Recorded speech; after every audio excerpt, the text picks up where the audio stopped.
Hello മക്കളെ, നമ്മൾ ഇന്ന് എടുക്കുന്നത് 3-ാം ക്ലാസ്സിൻ്റെ മലയാളത്തിലുള്ള മൈനയ്ക്കൊരു കത്ത് എന്ന ഒരു പാഠഭാഗമാണ്. ഇതിൽ മൈന എന്ന് പറയുന്നത് ഒരു കുട്ടിയാണ് കേട്ടോ.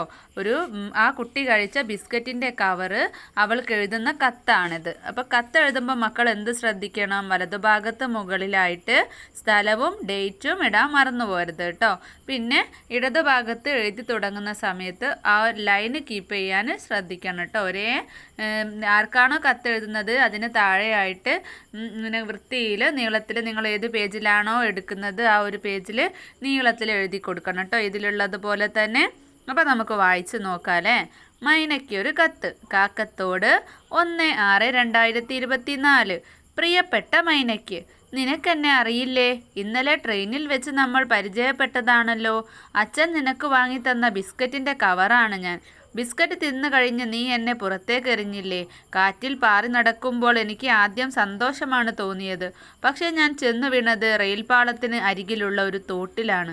വെള്ളത്തിൽ ഞാൻ കുറേ നേരം രസിച്ചു നീന്തി. അതിനിടക്ക് തോട്ടിലേക്ക് ചാഞ്ഞു നിൽക്കുന്ന ഒരു മുളങ്കമ്പ് എന്നെ തടഞ്ഞു നിർത്തി. ഒറ്റപ്പെട്ടു പോയ എന്നെ മുളങ്കമ്പ് തൊട്ടു തലോടി. അപ്പോഴെനിക്ക് വലിയ ആശ്വാസം തോന്നി. നീ എനിക്ക് അകത്ത് ബാക്കി വെച്ച ബിസ്ക്കറ്റ് തുണ്ടുകൾ ഞാൻ കുഞ്ഞിപ്പരലിന് കൊടുത്തു. അത് തിന്നു കഴിഞ്ഞപ്പോഴേക്കും ഒഴുക്കിൽപ്പെട്ട് ചുളുങ്ങിപ്പോയ എൻ്റെ വയറ്റിൽ അവൾ കുടുങ്ങിപ്പോയിരുന്നു. മുളങ്കമ്പിൽ കുടുങ്ങിയ ഞാൻ അവളെ എങ്ങനെ രക്ഷിക്കാനാണ്? ഇനി ഒന്നും പറഞ്ഞിട്ട് കാര്യമില്ല. ഇനിയെങ്കിലും എന്നെപ്പോലെയുള്ളവരെ നീ വഴിയിലേക്ക് വലിച്ചെറിയരുതേ. ഞങ്ങളെ കഴുകി സൂക്ഷിച്ചു വെച്ച് ഹരിതകർമ്മ സേനാംഗങ്ങൾ വരുമ്പോൾ അവർക്ക് നൽകൂ.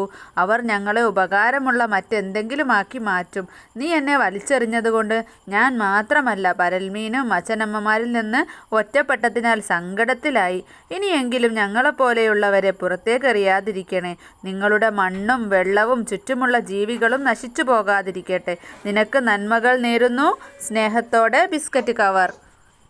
അപ്പോൾ ഈ കത്ത് ആരെഴുതിയതാണ് മക്കളെ? മൈനയ്ക്ക് ബിസ്ക്കറ്റ് കവർ എഴുതിയതാണ് അല്ലേ. എന്താണ് ബിസ്ക്കറ്റ് കവർ പറയുന്നത്? ട്രെയിനിൽ പോകുമ്പോൾ അച്ഛൻ മൈനക്കൊരു ബിസ്ക്കറ്റ് വാങ്ങിക്കൊടുത്തു. അപ്പോൾ ബിസ്ക്കറ്റ് കഴിച്ചിട്ട് എന്ത് ചെയ്തു മൈന? ആ കവർ വലിച്ചെറിഞ്ഞു അല്ലേ. മക്കളങ്ങനെ ചെയ്യാറുണ്ടോ? മക്കളങ്ങനെ ചെയ്യാറില്ല അല്ലേ. അപ്പോൾ മൈന അച്ഛൻ വാങ്ങിക്കൊടുത്ത ബിസ്ക്കറ്റിൻ്റെ കവർ പുറത്തേക്ക് വലിച്ചെറിഞ്ഞു. കുറച്ച് സമയം കാറ്റിലിങ്ങനെ പാറി നടന്നപ്പോൾ കവറിന് നല്ല സന്തോഷമൊക്കെ തന്നെയായിരുന്നു അല്ലേ. പിന്നെയാണ് അതൊരു തോട്ടിലേക്ക് ചെന്ന് വീണതല്ലേ. വെള്ളത്തിൽ വീണ്ടും ഒഴുകി പോകാതെ അവിടെ ചാഞ്ഞു നിന്നൊരു മുളങ്കമ്പ് എന്ത് ചെയ്തു? അതിനെ തടഞ്ഞു നിർത്തി. അപ്പോൾ കവറിനൊരാശ്വാസമൊക്കെ തോന്നി. പിന്നെ കവറിൽ കുറച്ച് ബിസ്ക്കറ്റിൻ്റെ പൊടികളൊക്കെ ഉണ്ടായിരുന്നു അല്ലേ. അതാർക്ക് കൊടുത്തു? കുഞ്ഞിപ്പരലിന് കൊടുത്തു അല്ലേ ബിസ്ക്കറ്റ് കവറ്. അപ്പോൾ അത് തിന്നു കഴിഞ്ഞപ്പോഴേക്കും എന്താണ്? ഒഴുക്കിൽപ്പെട്ടിട്ട് ബിസ്ക്കറ്റ് കവറൊക്കെ ചുളുങ്ങി പോയിട്ടുണ്ട്. അതിനുള്ളിൽ കുടുങ്ങിപ്പോയില്ലേ. കുഞ്ഞിപ്പരൽ ആ ഒരു കവറിനുള്ളിൽ കുടുങ്ങിപ്പോയി. പക്ഷേ കവറിന് എങ്ങനെയും അവളെ രക്ഷിക്കാൻ പറ്റുന്നില്ലല്ലേ. അപ്പോൾ അവളും അവളുടെ അച്ഛൻ്റെയും അമ്മൻ്റെയും ഒക്കെ അടുത്തുനിന്ന് വിട്ടുപോയി. അപ്പോൾ കുഞ്ഞിപ്പരലും അപകടത്തിൽ പെട്ടു. കവറിട്ടത് മൂലം തോടും മലിനമാവുകയാണല്ലേ. അപ്പോൾ ഇത് ഒക്കെ സംഭവിച്ചത് എന്തുകൊണ്ടാണ്?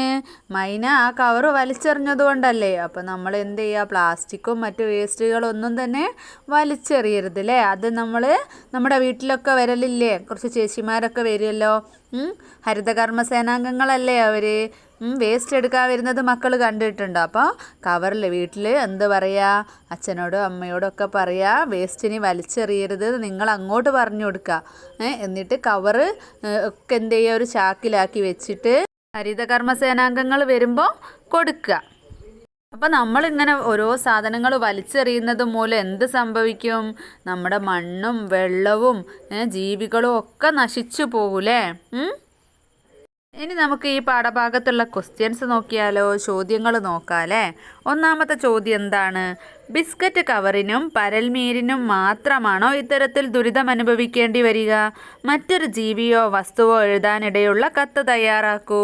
അപ്പോൾ ബിസ്ക്കറ്റ് കവറിനും പരൽമീരിനും മാത്രമല്ലല്ലേ, വേറെ ജീവികൾക്കും ഉണ്ടാവില്ലേ ഇങ്ങനെ ബുദ്ധിമുട്ട് വന്നിട്ടുണ്ടാവില്ലേ. അപ്പം നമുക്ക് വേറൊരു ജീവിയുടേത് എഴുതി നോക്കാം. ആദ്യം സ്ഥലം, തീയതി മുകളിൽ എഴുതുക. പ്രിയപ്പെട്ട മൈനയ്ക്ക്, നിനക്കെന്നെ ഓർമ്മയുണ്ടോ? ഞാനാണ് നിൻ്റെ അയൽ വീട്ടിലെ തുമ്പിപ്പശു. എനിക്ക് തീരെ വയ്യ. എന്നെ ഇന്നലെ നിങ്ങളുടെ പറമ്പിൽ കൊണ്ടുവന്ന് കെട്ടിയിരുന്നു. അപ്പോൾ പുല്ലുകളുടെ കൂട്ടത്തിലുള്ള നീ വലിച്ചെറിഞ്ഞ മിഠായി കവറും ഞാൻ കഴിച്ചുപോയി. അപ്പോൾ മുതൽ തുടങ്ങിയതാണ് വല്ലാത്ത വയറുവേദന. ഇനിയെങ്കിലും നീ പ്ലാസ്റ്റിക്കുകളും മറ്റും വലിച്ചെറിയരുതേ. അത് ഞങ്ങളെപ്പോലെയുള്ള ജീവികൾക്ക് വളരെ ബുദ്ധിമുട്ടുണ്ടാക്കും. താമസിയാതെ മനുഷ്യർക്കും. ഇനിയെങ്കിലും പ്ലാസ്റ്റിക് കവറുകൾ കഴുകി സൂക്ഷിച്ചു വെച്ച് ഹരിതകർമ്മ സേനാംഗങ്ങൾ വരുമ്പോൾ കൊടുക്കണേ. അവർ ഞങ്ങളെ ഉപകാരമുള്ള മറ്റെന്തെങ്കിലും ആക്കി മാറ്റും. നിനക്ക് നന്മകൾ നേരുന്നു. സ്നേഹത്തോടെ തുമ്പി പശു. അപ്പോൾ മക്കൾ എന്ത് ചെയ്യുക, ഞാനിവിടെ എഴുതിയപ്പോൾ കുറച്ച് സ്പേസ് ഇങ്ങനെ ഓരോ വരിയിലും വിട്ടിട്ടുണ്ട്. അങ്ങനെ സ്പേസ് ഒന്നും വിടണ്ട, നേരെ അങ്ങോട്ട് എഴുതുക കേട്ടോ. ഇതിൽ ടൈപ്പ് ചെയ്യാനുള്ള ചെറിയ ബുദ്ധിമുട്ട് കൊണ്ടാണ്. അടുത്ത ചോദ്യം, പ്ലാസ്റ്റിക്കിന് പുറമെ ഹരിതകർമ്മ സേനാംഗങ്ങൾ എന്തെല്ലാം ശേഖരിക്കും? തുണിത്തരങ്ങൾ, കുപ്പിക്കഷ്ണങ്ങൾ, പേപ്പറുകൾ, ലോഹഭാഗങ്ങൾ. ഇനി അടുത്ത ചോദ്യം, ഹരിതകർമ്മ സേനാംഗങ്ങളെ സ്കൂളിലേക്ക് ക്ഷണിക്കൂ.